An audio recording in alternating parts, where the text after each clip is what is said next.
Sri Lanka.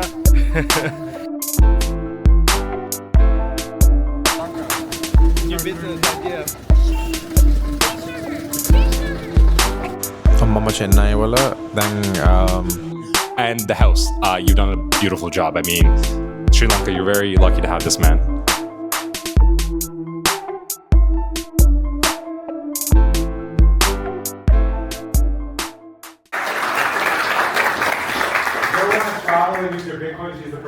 හරි දැන් මේ ඔගොල්ලෝ බලන්නේ මගේ ඉන්දියාවට ගිය ගමනේ බ්ලොග් එකේ නම්බර් 2 එක නැත්නම් part 2 එක තමයි මම මේ ඇත්තටම මේ ඉන්දියාවට ගියේ සන්තෝෂ් යාළුවා මට ඉන්වයිට් කරා ඉන්දියාවේ අලුත්ම අලුත් Bitcoin pitch competition එකක්. ඒ කියන්නේ එයාට අවශ්‍ය වෙලා තිබ්බා ඉන්දියාවේ Bitcoin brands සහ businesses හදන්න. ඉතින් එතන ideas 9ක් නැත්නම් 10ක් තිබ්බා. ඒගොල්ලන්ගේ pitch එක නැත්නම් ඒගොල්ලන්ගේ business ideas අපිට pitch කරලා මට සහ තව විනිශ්චයවරු දෙන්නෙක්ට ඒක judge කරන්න තමයි.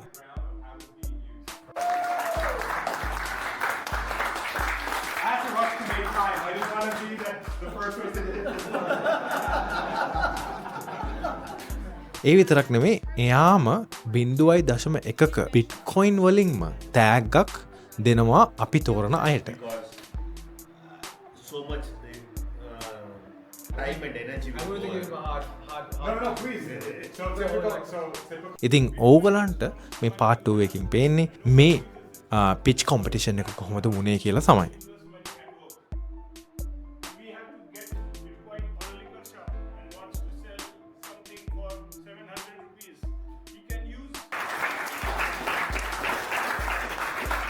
ඇතර මට මේ පිචස් 10ම රෙකෝඩ් කරගන්න බැරි වුණා.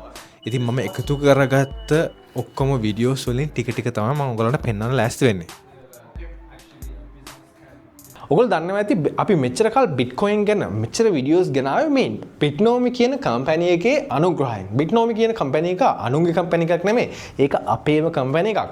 ඒ කියන්නේ මම තමයි CEO මම මෙච්චර කල් කරේ ඔයගලන්ට يعني ලාංකිකයන්ට කොහොමද Bitcoin සුරක්ෂිතව ඒ වගේම නීතිමය විදිහට කොහොමද Bitcoin buy කරන්නේ සහ sell කරන්නේ. කියන්නේ ආයෝජනය කරන්නේ නැත්තම් සේව් කරන්නේ. තමන්ගේ සල්ලි සේව් කරන්න කැමති නම් මෙන්න මේ විදිහට තමයි අපේ ඇප් එකෙන් තමයි කරගන්න ඕනේ. ඉතින් මේක සම්පූර්ණයෙන්ම ශ්‍රී ලාංකික නිෂ්පාදනයක්. අපිම තමයි මේක හදලා ඔයගොල්ලෝ වෙනුවෙන් අරන් එන්නේ. ඔයගලන්ට ඕන ප්‍රශ්න තියෙනවා නම්, ඔයගලන්ගේ ඔන්බෝඩින් ප්‍රශ්න තියෙනවා නම් ඕනම දෙයකට ඇත්තටම උදව් කරන්න ඉන්නවා ලංකාවේ ටීම් එකක් සිංහල, දෙමළ, ඉංග්‍රීසි කතා කරන. ඒ විතරක් නෙමෙයි ලංකාවේ ටීම් එකක් ඉන්නවා මේ හැම දෙයකට වග කියන්න. ඉතින් මේ ඇප් එක ඔයගලන්ට ඩවුන්ලෝඩ් කරන්න කැමති නම්, මේ ඇප් එක යූස් කරන්න කැමති නම් bitnomi.com එකට ගිහිල්ලා අනිවාර්යයෙන්ම wait list එකට join වෙන්න. මේ wait list එකෙන් තමයි අපේ team එක ඔයගලන්ට contact කරන්නේ මේ app එක download කරන්නේ කොහොමද මේක use කරන්නේ ඒ ඔක්කොම එන්නේ ඔයගලන්ට මෙන්න මේ wait list එකට join වෙනොත් විතරයි. එහෙනම් දැම්මම ගිහින් bitnomi.com එකට ගිහිල්ලා register වෙන්න.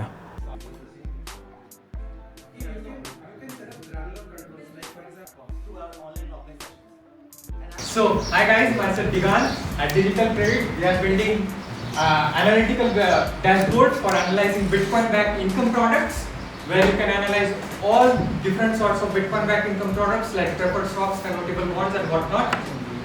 But before going to deep diving into digital credit, I want to talk about some real-world problems. Basically, people in the regular world want regular income and not just long-term upside, right? So, to prove this statement, I have this chart here. Out of the total $1,000 trillion global asset class, around 60% sits in bonds, money, and real estate. In real estate, people look for rental income. Now, I want to also give you a brief about global credit markets. In the US, on average, they get around 4.31%. In Europe, they get around 2.83%. In Japan, they get around 1.55%. So, and so on, basically. In all the developed countries, yields are very low. But here comes STRC, one of the most successful Bitcoin-backed income products. It pays you 11.5% backed by Bitcoin. And because of this difference between traditional income products and digital income products, this Bitcoin-backed income products market has been grown from nothing to nearly $30 billion. Now, these are some different kinds of Bitcoin backed income products like STRC, STRF, STRK, SETA, Mercury, convertible bonds and whatnot. So basically these are offered by some Bitcoin treasury companies. And now, when I say it's Bitcoin backed, it generally does not translate to risk free. You have to analyze risks. For example, scenario. What happens if things go wrong? What happens if company goes bankrupt? Where do you stand in the line? If you in the event of bankruptcy, then basically coverage. How much BTC are in backing for that income product? For example, $1 of STRC, if it is issued, around $4 of BTC reserve is in the backing. Then, now you might have a question: how are investors coping to it? Basically, like they are going through this 200 pages long regulatory filings. They are going to different issuer websites, and last but not the least, they start scrolling on X. And here comes the result. Investors misallocate their capital without understanding risk.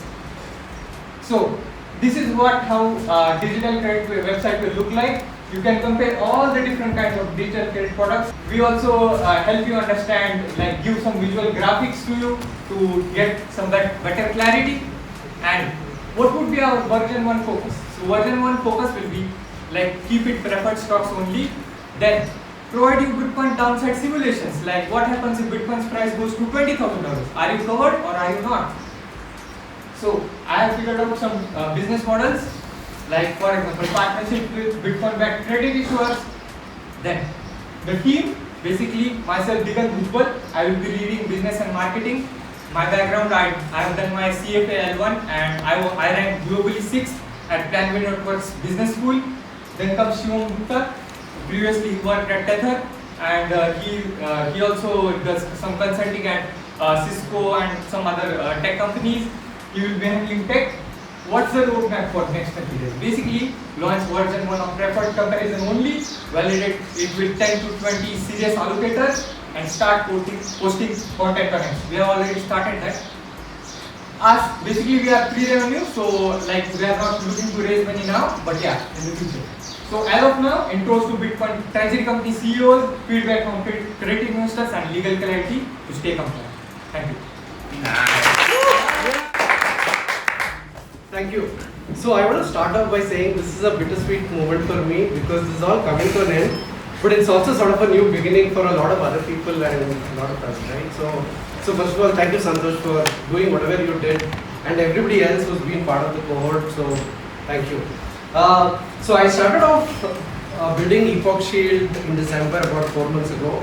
It was just a messaging app for my personal use. I wanted to experiment with Master and so on. But something happened last week. So a founder I know who runs a 300 member team, they've received a court order. And the court order says they'll have to provide all of their messages, which is their emails, internal company messages and so on and so forth, right? Which means that a lot of their business decisions, business deals, trade secrets, and a lot of other things are under risk. Today we know that a lot of companies use big tech. What do we mean by big tech? Big tech is Google and Microsoft accounts, we use their email services and so on and so forth, right? Surveillance has existed for over a decade. This is not something new. But guess what? AI has joined the party, which means there are narratives being built, not just by them, but there are narratives that can be built against you, right? Not just against individuals, but also against organizations, right? And sometimes this can be very destructive, and it can simply bring down a family, an individual, or a business completely, right? How do we really deal with all this, right? And what did Bitcoin teach us? Bitcoin taught us that our wealth and our savings can be self-custody, but then our identities still aren't, right? We still use big tech identities, right? So I thought about this problem, right? Why do we, have to deal with all this, right? Can we actually have compartmentalized identities which have no correlation, right?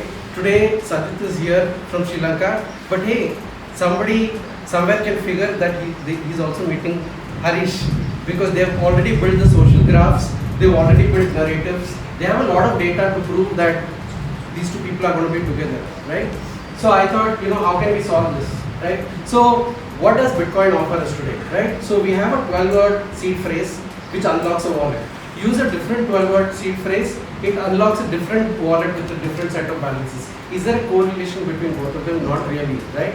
So can we implement all of this with digital identities? That's the problem I try to solve with Epoch Shield.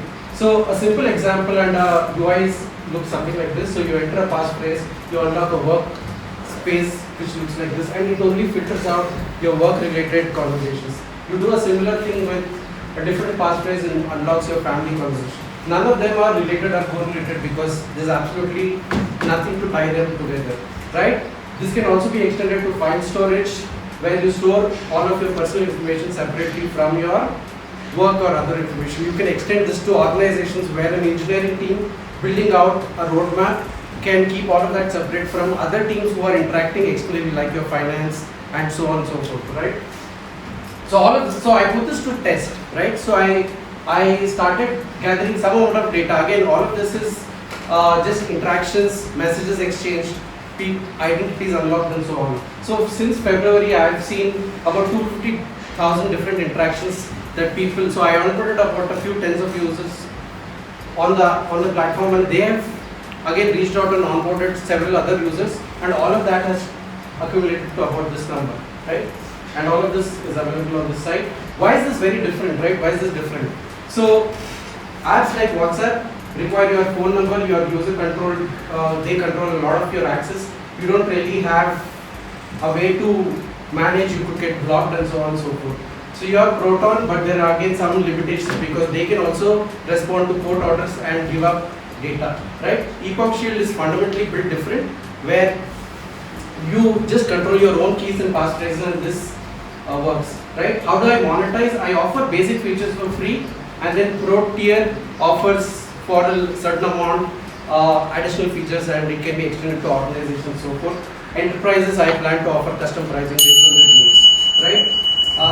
So that's so what am I asking for is I'm offering 5% equity for about 50,000 USD, and that's it. So we know that Bitcoin offers us self-custody, but I think our identities also should be done the same way.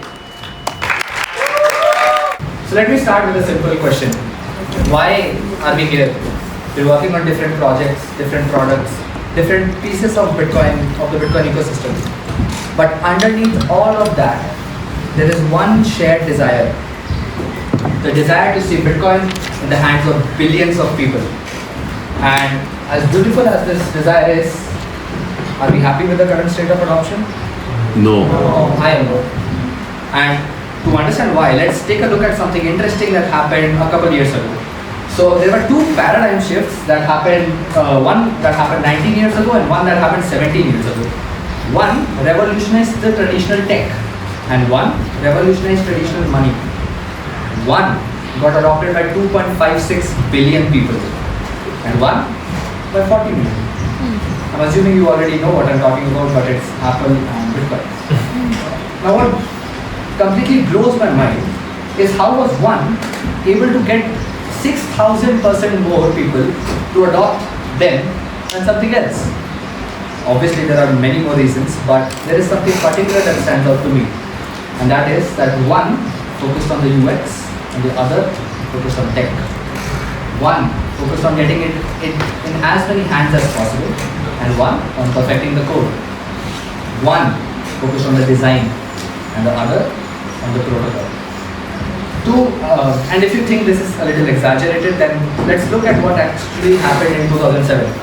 When Apple entered the phone market, their competitors had better hardware, better distribution, better features, and Android was given away for free. So Apple did not have any advantages compared to the competitors, but it did one thing very differently than other brands. It let a designer take a top seat in the org. And this company right now is worth more than $3 billion, while every other competitor is either playing catch up or they're gone. So, if it wasn't the features, if it wasn't the price, if it wasn't the hardware or the distribution, then what was it? I feel it was design. And you guys are witnesses here, and no offense to my fellow accelerator members and everyone, but guys, we suck.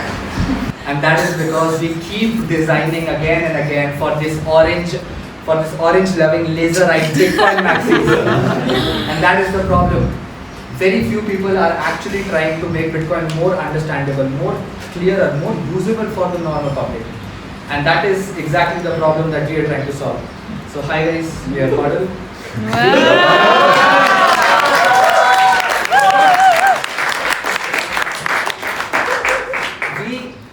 We work with Bitcoin projects to get them, to help them become even more clearer, more usable and more approachable to the normal, extra color loving, normal like people, right? And these are all the services that we plan on offering in the upcoming as we continue our studio. But for the brands here today, we have a special offer for you.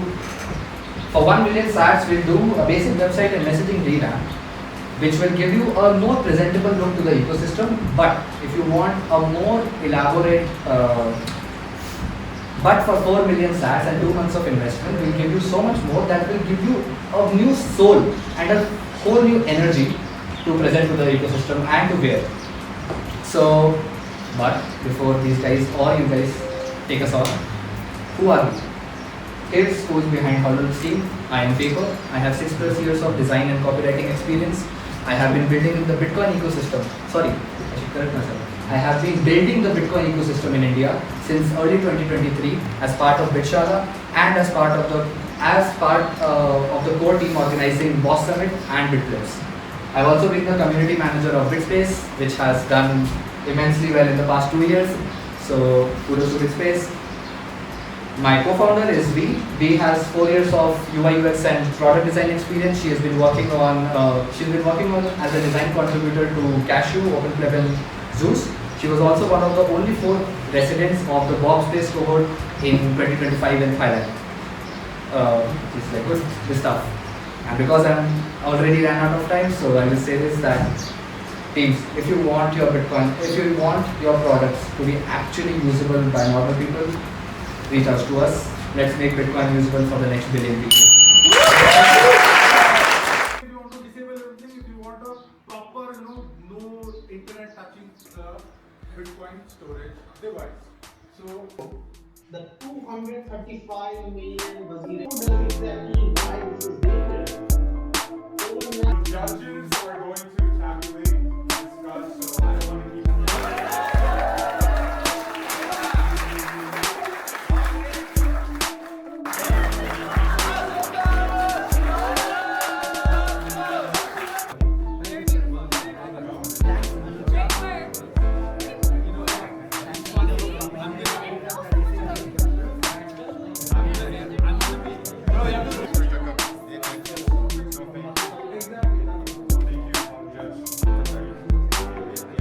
We'll take more for the other guys after.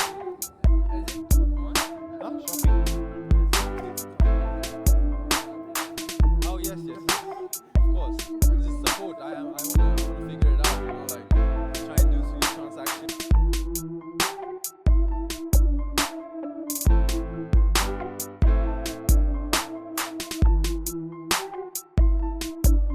Shall I do it? Okay, fine. We're not gonna give reasons because, oh man, we had like long conversations about this. Okay.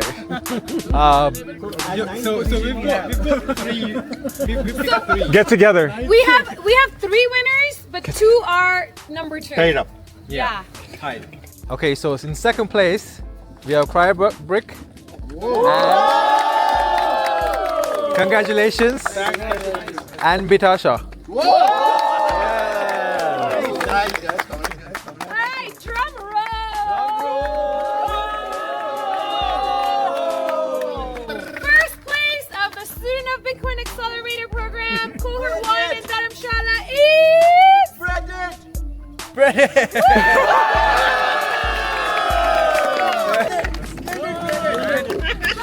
Wait, we just want to say that everyone did an amazing job on the pitches.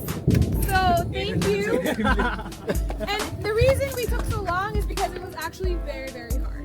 Yeah, we went through real discussions about what Bitcoin actually means. Congratulations, everybody! It was amazing, actually. Like, what you guys have done here is pretty cool, man. No, you guys give it to me. No, you give. You give. Guard this with your life, sir. Wow.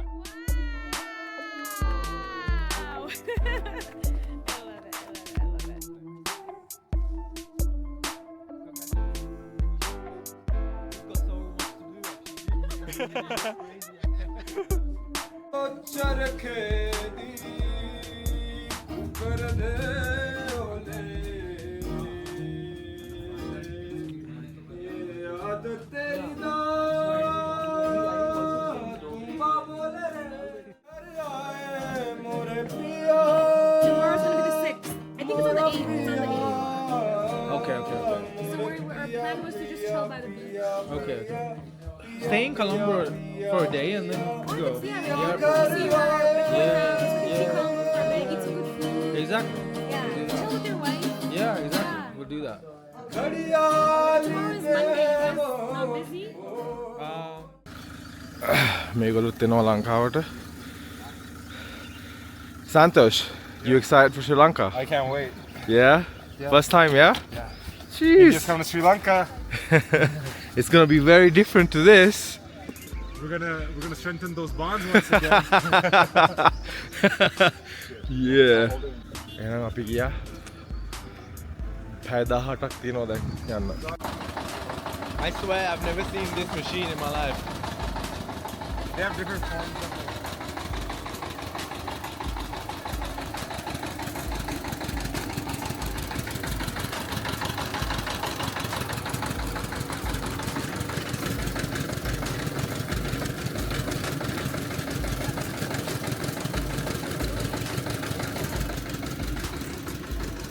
Lanka. New business idea. Sugar cane beef? Let's do it. Sugar beef. Bee cane. Bee sugar. Bee sugar. මම චෙන්නයි වල දැන් තව පැයකින් විතර board වෙන්න යන්නේ අපේ plane එකට. සන්තෝෂුත් වෙනවා, සන්තෝෂ්ගේ වයිෆුත් වෙනවා, අනෝජා බිට්කොයින් හවුස් එක බලන්නයි, ලංකාව බලන්නයි. කොහොම හරි ඒගොල්ලන්වත් තනගහකට තමයි එන්නේ. ලංකාවට ගිහිල්ලා මම සන්තෝෂ් එක්ක පොඩි ඉන්ටර්විව් එකක් දාන්නම්. එයාට පොඩක් ටයර්ඩ් දැන්. අපි ඔක්කොටම ටයර්ඩ් ඇත්තටම.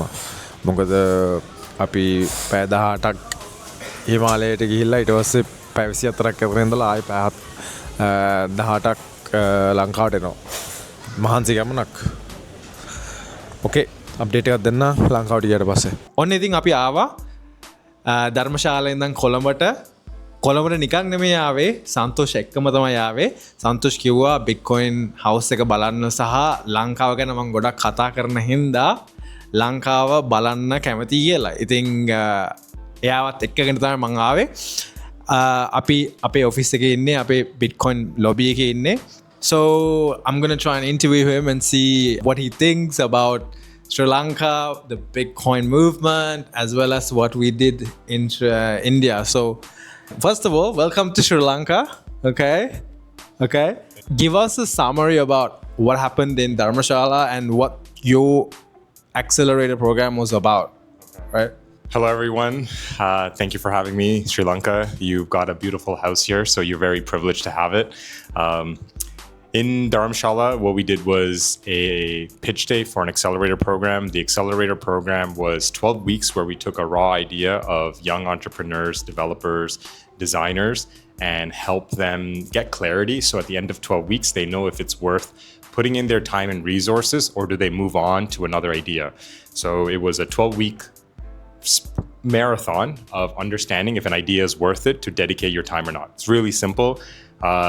He was one of the judges, so he was very magnanimous. That's the word. He was very magnanimous to come all the way from Sri Lanka just for 24 hours to be in India. And that too, he spent most of the time traveling, not even with us. He was one of our judges to contemplate across the 10 teams who would win the 0.1 Bitcoin. That was the prize money. And I'm sure he'll have a lot to say in Sinhala about, it is Sinhala or Sinhalese? Sinhala is the people. Okay. About the pitch and everything he learned from there. Okay. I have spoken about the accelerator program. in the videos, so they'll probably see it while I was in India. This is about you. It's not about me, it's about you. Okay? So Santosh and I met in the Goa summit last year, which I told you about. So we met, he followed my speech, and you guys have probably seen his speech as well. I want to know, what's your journey to Bitcoin? What brought you to Bitcoin? You know, probably can't talk about that for hours, but you know, what's your journey like, and what's a student of Bitcoin about? Can you give us a explanation? I'll try to be as brief as possible. Bitcoin didn't find me as money. My initial introduction to Bitcoin was through money. I read multiple books that talked about Bitcoin from the money angle. I'm an engineer. I sold software in my corporate life. So what resonated with me was Bitcoin as software. So I read a book called Groking Bitcoin by Cale Rosenbaum. It was written like a calculus textbook. I didn't get 50% of it, but for some reason, that's the book that made the light bulb go off for Bitcoin. From then on, it was a matter of absorbing as much information as possible about the software. Money was never something that was top of mind for me as a person, but technology always was. I was always drawn to it. So for me, it's Bitcoin, the technology. And then student of Bitcoin, this is a logo, a backward question mark. Why? The whole goal was to spark curiosity. So if one person from this audience that was listening to this video is curious enough that they come and ask you a question or post a comment, we've done our job. We're not here to sell and force this new thing, because then we're just preachers, and we've had enough of those. So how can we do this differently? So Student of Bitcoin's whole purpose was, how do you spark curiosity enough and find a way to progress adoption in Bitcoin, not just by money, but like, can we think about food, fashion, sports, arts, social media, energy? So so many different facets that don't pertain around money. And then 3 years ago, my wife and I quit our corporate jobs, sold everything in Canada, and then hit the road to see how Bitcoin was being used on the ground. Africa, 15 months, South America, Europe, and now we're in Asia. And I will say it's very difficult to understand Bitcoin from a singular lens when you're only within your environment. And 7 billion people live in Latin America, Africa, and Asia. And how they view Bitcoin is very different from the West. And it's important to have a multimodal view of Bitcoin, not just from the privilege that some individuals may have. I'll stop there. That was a monologue. That's a lot. So we're going to be translating that to Sinhalese. Okay? Nishi up there has to do that. So good luck to her. Did you know in Instagram, there's auto-translate? Anuja put up a video recently and it auto-translated to Hindi, Spanish, and Portuguese based on your listeners. So if you put it on Instagram, it auto-translates along with like mouth movement. It's insane. So oh, wow. Another thing is, I mean, you travel around the world. You travel to 60 countries. You said this is the 60th country, which is pretty cool, right? Tell me one thing that you found really interesting about, you know, your travels outside of Canada and the Western Hemisphere. Like one thing that Global South, which includes our country and many other countries, give me one thing that you found interesting related to Bitcoin and how we identify ourselves. Go to Africa. Right. Africa is one of the most misunderstood regions in this entire globe. Decades of programming, we think Africa is animals, not-for-profit, and poverty. Africa in reality has the youngest demographic, or youngest, I believe, below 18 demographic in the world. They've got some of the most resource-rich countries in the world. Now they have a monetary software that can break down all those borders that have been created not by their own wish. So Africa, everyone refers to as a country. It is a continent, and doing one country in Africa doesn't do justice to it. Okay. Since now he's in Sri Lanka, right? First of all, I want to get your opinion on the Bitcoin house and what you think about what you've done here. Then I want you to tell me about your opinion in Sri Lanka so far. He hasn't seen much. He's just seen Colombo. I've heard some interesting opinions about Colombo. Actually, he hasn't seen Colombo much as well, but he's about to go down south and do a whole tour. So he's gonna, I think by the end of the tour, we'll speak to him and see how maybe we do a podcast or something. So I think he'll have a lot more interesting ideas about Colombo and Sri Lanka. But yeah, what do you think? I didn't come with any expectations. I came in expecting Sri Lanka to be India's little brother. Yeah. It's a lot cleaner, less honking.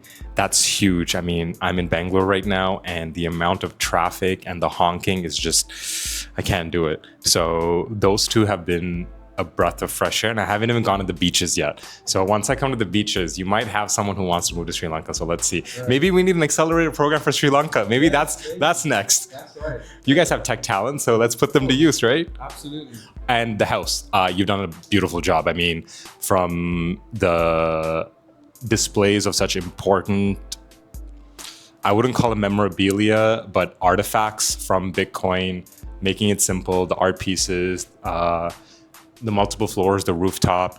I'm excited to see what the next, not 5 years, just 1 year holds for the space. Sri Lanka, you're very lucky to have this man. Well, obviously, you guys know it's a team effort. It's not just me. You know, a lot of people helped. Okay, last one. Message for Sri Lanka. I always ask everybody this. It's a bit of a deep one, but you don't have to think too deep. What's the message for Sri Lanka? Keep an open mind to Bitcoin. You may not get it at the first. It may take days, months, if not years, but don't brush it off. Just keep an open mind. Okay, ඔන්න ඕක තමයි සන්තුෂ් Bitcoin ගැන සහ ලංකාව ගැන යාගේ story ගැන කියන්නේ. ඉතින් soon අපි යාගෙන තව ටිකක් වැඩියෙන් ඉගෙන ගමු, maybe through a podcast or something like that. දැනට එච්චරයි. එහෙනම් අපි මෙතනින් අපේ Indian vlog එක ඉවර කරමු. ගිහලා එන්නම් ඊළඟ පාර හම්බ වෙමු. Bye. Thank you. Thank you, man.